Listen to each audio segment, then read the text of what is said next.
তো কিছু চুতিয়া পাবলিকের সকাল থেকে উঠে কাজই হচ্ছে নেগেটিভিটি ছড়ানো। দেবদার খাদানের টিজারটা দুদিন আগে ড্রপ করা হয়েছে। টিজারটা দেখে কিছু আবালচোদা চুতিয়া পাবলিক এই নেগেটিভিটিতে ছড়াচ্ছে যে এই সিনেমাটা কেজিএফ, সালার, পুষ্পা, অ্যানিমাল এগুলোর সব কপি ভার্সন, সস্তার কপি ভার্সন, এইসব নেগেটিভিটি ছড়াচ্ছে। তো এই আবালচোদা পাবলিকগুলা আরজি কর কেসটার সময়, কলকাতার যে কেসটা হলো সেই কেসটার সময় দেবদাকে টার্গেট করে নিয়েছিল যে দেবদা কোথায় কোথায় তোমাদের সেই পাচাটা মালটা, এর সিনেমা বয়কট করা হোক, কোথায় এখন তার প্রতিবাদ। তো দেবদা তখন প্রেজেন্ট ছিল না আমাদের কলকাতাতে, সে বাইরে ছিল। কিন্তু দেবদা যখন কলকাতাতে ফিরে আসলো সে কিন্তু প্রতিবাদ জানালো এই কেসটাতে, আরজি করের কেসটাতে। তো একটা মানুষ সে তো আর পুরো সিস্টেমটাকে চেঞ্জ করে দিতে পারবে না, এমন তো নয়। আমরা দেখতে পাচ্ছি 1 মাস হয়ে গেল আরজি করের কেসটাতে, যে জায়গায় কেসটা ছিল সেই জায়গাতেই দাঁড়িয়েছে, কোনো কিচ্ছু হয়নি। তো এটার মধ্যে অনেক পলিটিক্স ব্যাপার আছে, যাই হোক। তো দেবদাকে সেই টার্গেট, সেই বয়কট ব্যাপারটা চেঞ্জ হয়ে গেল যখন এই টিজারটা ড্রপ করলো, কারণ টিজারটা দুর্দান্ত রেসপন্স পেলো, প্রত্যেকটা মানুষ টিজারটাকে ভালোবাসলো। এবার তারা কি নেগেটিভিটি ছড়াচ্ছে না, টিজারটা কেজিএফ, পুষ্পা, সালার এই সিনেমাগুলোর মানে রিমেক হতে চলেছে, সস্তার কপি ভার্সন। এবারে কিছু চুতিয়া পাবলিক এটাও বলছে যে খাদানের যে লুক অ্যান্ড ফিলটা, যে কালার গ্রেডিংটা, সেটাও নাকি ওই কেজিএফ, সালার এগুলোর থেকে ছাপা হয়েছে। তো খাদানের যে সিনেমাটা, খাদান সিনেমাটা বিশেষ করে কয়লা খনি অঞ্চলেরই সিনেমা। তো সেখানে তো আর চার দেয়ালের মধ্যে একটা সিনেমাটা করলে হবে না, তাই না? সেটা তো আর জাস্টিফাই হবে না, সেটা ওই কয়লা খনির মধ্যেই সেই লুক অ্যান্ড ফিলটা দিতে হবে।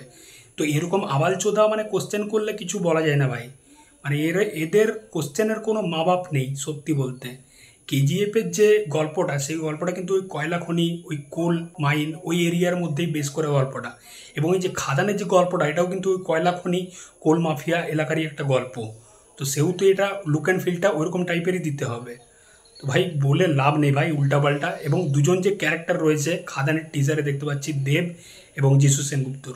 দেবের যে ক্যারেক্টারটা, তার ওরকম লম্বা লম্বা চুল, ওরকম বিয়ার্ড। তো তার ক্যারেক্টারটাকে দেখে হয়তো মনে হতে পারে যে হ্যাঁ এটা হয়তো কেজিএফের থেকে একটু ছাপা হয়েছে, অ্যানিমালের থেকে একটু ছাপা হয়েছে। কিন্তু যিশুর ক্যারেক্টারটা, তাকে দেখে কি মনে হচ্ছে ভাই? তার ক্যারেক্টারটা কোথার থেকে ছাপা হয়েছে?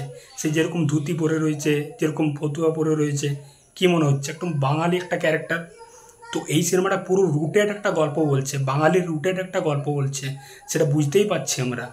এবং এখন শুধুমাত্র টিজারটা এসছে, আরও টিজার আসার বাকি আছে, ট্রেলার আসার বাকি আছে, সিনেমাটা বাকি আছে।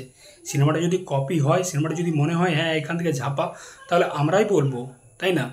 এবং যদি কেজিএফ সিনেমাটা নিয়ে কথা বলি, তো কেজিএফ সিনেমার যে ডিরেক্টর প্রশান্ত নীল, সে নিজেই বলেছে কেজিএফ সিনেমাটা গেম অফ থ্রোনস, হলিউড যে সিনেমা গেম অফ থ্রোনস থেকে প্রায় কপি।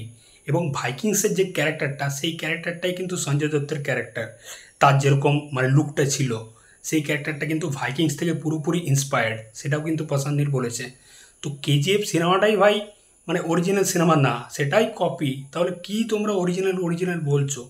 পুষ্পা সিনেমাটা নিয়ে যদি কথা বলি, পুষ্পা সিনেমাটা যদি ভালো করে দেখো, প্রচুর হিন্দি সিনেমা সেখানে রেফারেন্স পাবে। কিছু চুতিয়া আবালচোদা আতেল বাঙালি আছে, তাদের জন্মটাই হয়েছে পেছন দিকে সত্যি বলতে।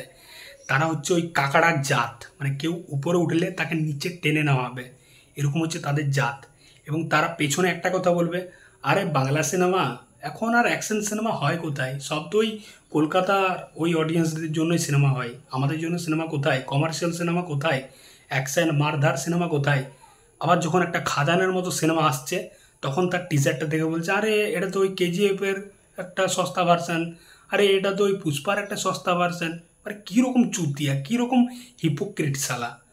আগে সিনেমাটা দেখ ভাই, তারপর বলবি।